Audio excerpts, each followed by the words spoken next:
Brino from Maryland Hall's ArtReach and Jóvenes Artistas. We are back again for another ArtReach challenge. This week we're doing paper beads. Check out this awesome jewelry that we made with magazines and paper.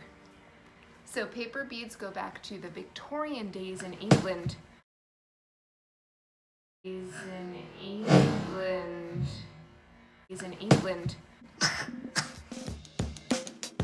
When women in England would sit around with their knitting needles and they would use leftover wallpaper and different paper scraps, and they would create these paper beads. They would create jewelry or garland, all different sorts of things. Today you can buy really amazing works of art created with paper beads. Many of these products come from Uganda through fair trade, where women use recycled magazines to create these beautiful works of art. To begin this project, you want to gather your materials. For the paper, you can use magazines, construction paper, newspaper, anything you have lying around. Magazines definitely work the best because they're so thin. You're also going to want to grab a pair of scissors, some glue, and something to roll your beads on. You can use straws, a toothpick, a chopstick. So when you cut your strips, you're going to cut long rectangles that taper on the end. There are different patterns for different types of beads. Here you can see very intricate types of beads, and you cut the paper differently. Now for the fun part.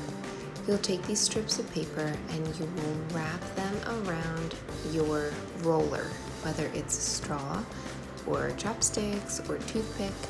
As you roll it around, you will add some glue at the very end and wrap that around the bead, smearing the glue in all over the bead.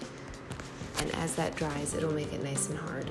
If you're using a straw as your base, you can actually cut the little piece of straw underneath the bead when you finish wrapping it. That'll create a sturdier bead. I stuck with the really simple rectangular kind of tapered strips, so my beads were pretty basic looking, but I definitely had fun, and it's very mindless, almost like knitting. So have at it and enjoy.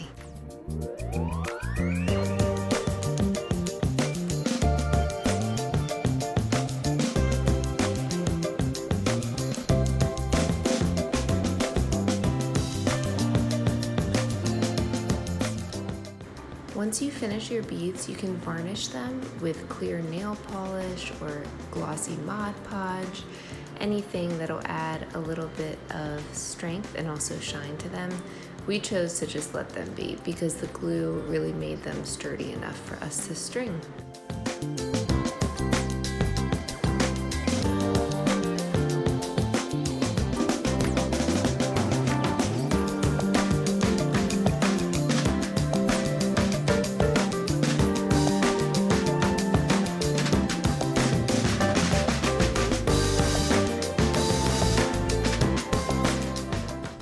Hopefully you guys enjoyed this project this week. I have to say that it's pretty addictive to sit around and twist these magazines around a chopstick. I had fun and I have a ton of beads left, so we'll see what I end up making. Please post a picture of the work that you've created. You can post on our Facebook, hashtag ArtReach challenge. or hashtag paperbeadjewelry. You can also email me at lbrino@marylandhall.org. Please share with those around you. We know that the more we share, the more that art has the power to heal, inspire, and empower. So until next week, Stay